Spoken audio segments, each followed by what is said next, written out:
Why did you bring him back? It just makes us feel like I cannot trust the devs in JJK anymore. Just like I saw the previous week, Maki being burned alive and shit. I don't trust it. I don't trust it. I don't know if she's alive or dead because they can bring back characters to do absolutely nothing besides being a menace.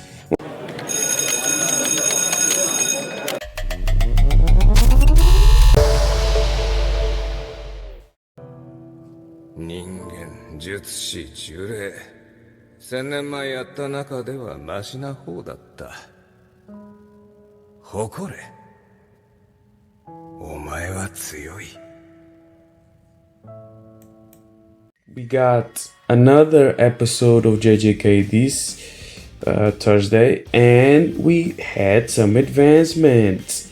And I know people are going to be all crazy about the animation. The animation is super sick. This is the best animation I've ever seen. Woo! This is amazing. But yeah, the best, for me at least, the best part of the freaking episode was this. This was amazing. This little conversation we had, this was amazing. It explained a lot about the curses and explained a lot about Sukuna himself, which I called a freaking cartoonish villain. Bad just for the sake of being bad. But we got a little bit of his character. But let's just talk in a general way about the freaking episode. For most people, this episode is gonna be remembered because it has a ton of god tier animation. And yes, it has a lot of god tier animation. And for as somebody that's not new to anime, I would say that I don't trust animation that much, even though I know it makes the anime better. And I kind of struggle to think about this thing during the week, which is is JJK carried by its animation, or is it not? Does the story matter more, or does the story matter, or the animation matter more if you have a battle type of anime? Most likely yes, but the answer is still yeah. The animation can take any anime far leagues above what it really is or what it really has behind it. And I would say that sometimes JJK happens to have that luck to be animated by Studio Mappa, and they got that budget increase in quality. So it just happens to have to be considered better by other people simply for having better animation. Okay, does it have what it takes beyond the animation to be a cool or a great freaking season like people are hyping it up to be? Or will it be just like another Chainsaw Man or freaking God of High School where the animation is fucking sick but the story lacks? In a way, for me, the story was lacking in some parts, and I exposed them in the previous video, and I don't regret most of them. I read some comments, and I intend to respond to some, and obviously understand the opinions of other people. But mostly, my biggest disappointment still with JJK was about the villains themselves. And I gotta say that this episode was a big step further, but it still has some steps backwards, which is perfectly fine. No anime is perfect, and I didn't do that rant to freaking shit on or dunk on JJK. No, simply to say that people were hyping this up to be the greatest thing ever, but no, it has its flaws like any other anime. But still, I'd rather watch JJK on a Thursday than many other animes that are coming out right now. But regarding what I wanted to say about this episode is that we got the villain introduction. Yes, this little fight between Jogo and freaking Sukuna was the villain introduction. We got introduced to the real villain of the show, and we got a hint of of his mental mindset, at least a lot more than before. Not just some evil cartoonish villain, but somebody that actually has at least some a sort of understanding of other beings and other curses, and somewhat of a sadness tone to him. I love this line when he's contemplating about life and about strength, when he talks about that he's fought a lot of things, and he recognizes Jogo's ability to let me see.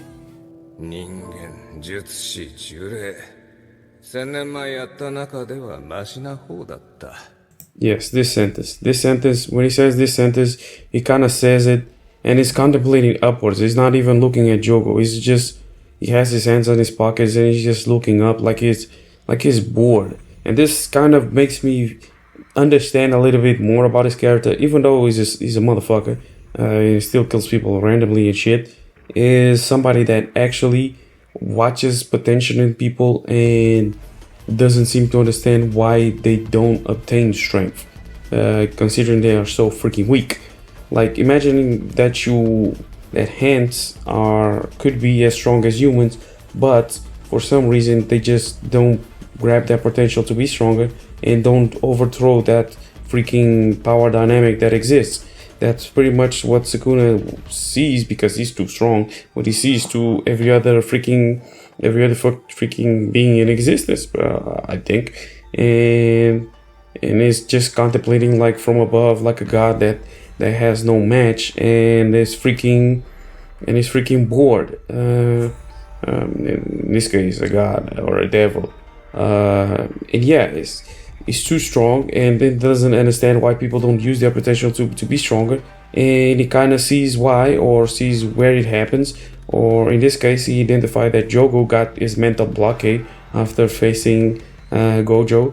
Then that he just stopped improving, just stopped evolving. Of course he gave him a freaking way to evolve that is pretty one dimensional. You should have just burned everything, you should have just go berserk and shit, and then get attacked by other curse users. I don't know if he actually did that kind of makes sense, because since he's a curse, and the more curse things he does, the more negative emotions people would have. So I don't know. So that's probably something. I don't think he means it that way, but he's kind of saying that Jogo stopped improving the moment he met Gojo, and he got stomped. So that's one. I love that moment, and of course we got the villain introduction, pretty much the Madara introduction with this fight that Sukuna is actually the villain of the show, and he has a faction behind him and all, with this Uraume guy or whatever, or girl. So he has a faction behind him, so he's gonna be the real villain of the show, and he just completely overthrown the previous villains, or one of the previous villains we had. We still have the fake ghetto guy down there, but still we see that the real threat is freaking Sukuna, and even ideologically, because if he's stronger and his mentality is to keep on getting stronger, even if he faces somebody else, he still wants to be on top. And it makes him a little bit more interesting than before, and him calming Jogo down, or making him sure that he didn't took the wrong path, or he kind of failed in his path, but he actually is strong, was a relief for him, and it was cool to watch. And for me, it was the best moment of the freaking episode.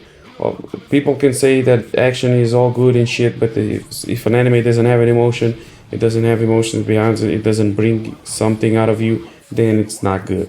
Too much emotion, stupid emotional moments are not good either. But this was an emotional, good moment of the episode, and for me was amazing. They just left everything in white. something else that was also interesting was that we saw that the curses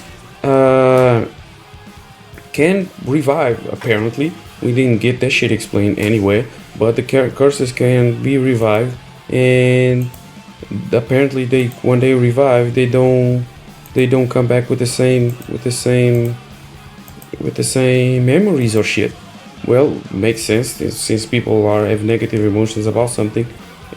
As the world progresses, that those negative emotions may create the similar curses.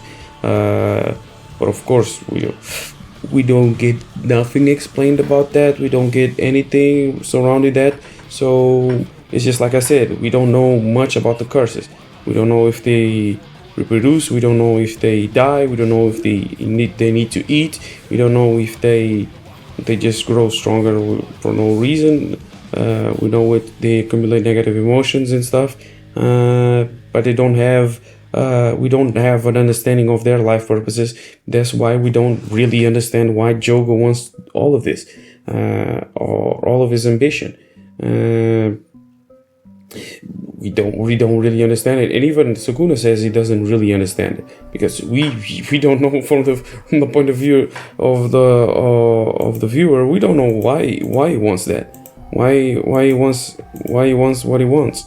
In order to become, you want their position. Why he wants what he wants, we don't know, because we don't understand their life and we are not shown that. So that's whatever for me.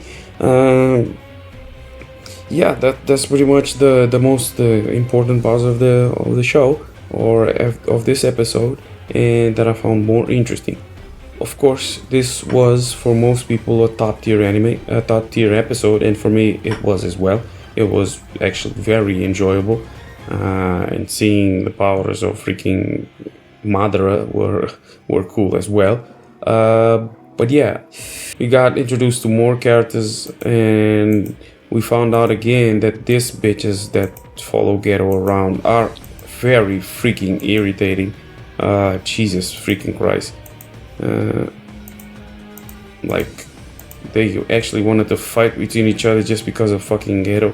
And some people some guy tried to defend these chicks on the freaking comment section, like, bro, what the fuck are you talking about? Or defend that they were emotional when they died or whatever. Bro, literally Ghetto, right before he betrays them or just says that he's not gonna do what the fuck they want, he tells them, hey, whenever you want to make a freaking sorcerer do what you want, you should do a pact with them. Make a fucking pact so they don't break it. Okay, they didn't do that, and guess what? They try to fucking negotiate with Sukuna, which they didn't even feel they could breathe in close to him, or next to him. They thought they could negotiate with them. So yeah, you were stupid. So let's just leave it at that.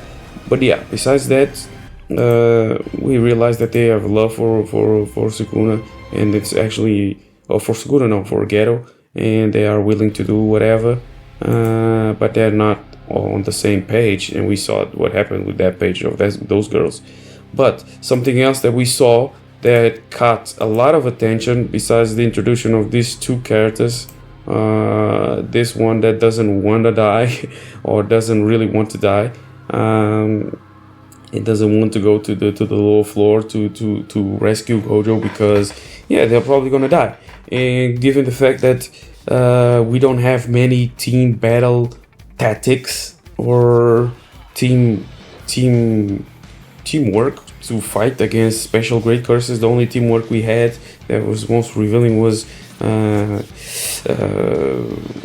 when season 1, when oh my god, what the fuck is his name? Todo and Yuji were fighting Hanami.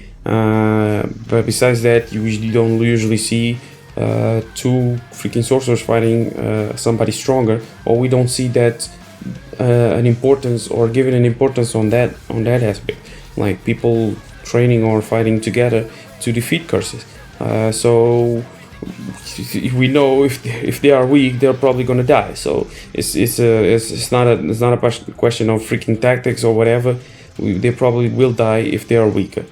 But yeah, we got introduced to this lovely character. I forgot his name, but he's a coward, and that's okay. That's cool. If the other characters are strong as fuck, you don't need to be a freaking beast to defeat them all. But of course, one of the stupidest things of this episode that's gonna be overshown because of the freaking amazing animation is that yes, Megami just fought his father, and he didn't even know it was his father, and his father for some reason killed himself, and we had freaking no freaking meaning behind it. Like, what was the purpose of like somebody explain to me what was the purpose of bringing Toji back in this manner? Did he interact with Megami? Did he freaking speak to him? Did he interact with the zoning old man? That old man is dead, so he's not gonna have any impact on Megami. So did he shone a better light on his character as a father and whatever? Bro, it was happy that his son didn't follow the Zenin clans or whatever, didn't stick with their name, but motherfucker, he stick with his mother's name and it's nothing to do with you. So why are you so happy about? Plus, we almost didn't even remember your son's name. So it's not redemption or anything. Plus, we're shown in the freaking episode that you sold your own fucking kid. So yeah, you don't care at all. So why the fuck did we care? Why the fuck did they bring him back? Like, why did you bring him back? It just makes us feel like I cannot trust the devs in JJK anymore. Just like I saw the previous week Maki being burned alive and shit. I don't trust it. I don't know if she's alive or dead because they can bring back characters to do absolutely nothing besides being a menace. Like that freaking special curse that we were fighting, the octopus guy, we had a plan to get out of his freaking domain expansion. We could have defeated him outside of the domain. Or probably not, because some other probably Jogo would have reached us first. But we could have dealt with that in another way. There are 4 sources there. So the fact that we just used this freaking getaway plot device in Toji, and then for him not to be actually alive, you get in this episode that we use Toji for no reason. Why do we need Toji there? Why did we use him at all? We didn't need him there. So he didn't have any emotional impact for Megami. He didn't have any emotional impact for the Zenin clan. It didn't make us any different from about his character than realizing that he was actually depressed for being exiled on his clan. But like, your story is over. Plus, it's not gonna have an impact on Fushiguro. So it was worthless because he didn't explain who the fuck he was. He just killed himself. So, like I said, why did you bring him back? Why did you bring him back? Somebody that got a hole through him. Why did you bring him back? Like, it makes no sense. Like I said, that doesn't make the anime.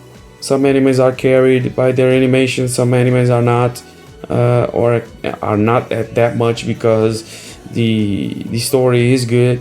I think the story of JJK is good. I don't think it's over the top amazing, but the animation is good, so it makes it a little bit better. So, but that's it. Some animes have that luck. Can we cut it down? Can we shut our eyes off of that animation? We could if you watch it more than once. Just watch it an anime 2 for the second time or the third time, or just have more animes that have top tier animations like this, and all of a sudden it doesn't sound that amazing. But yeah, since Hello Man here, don't forget to subscribe.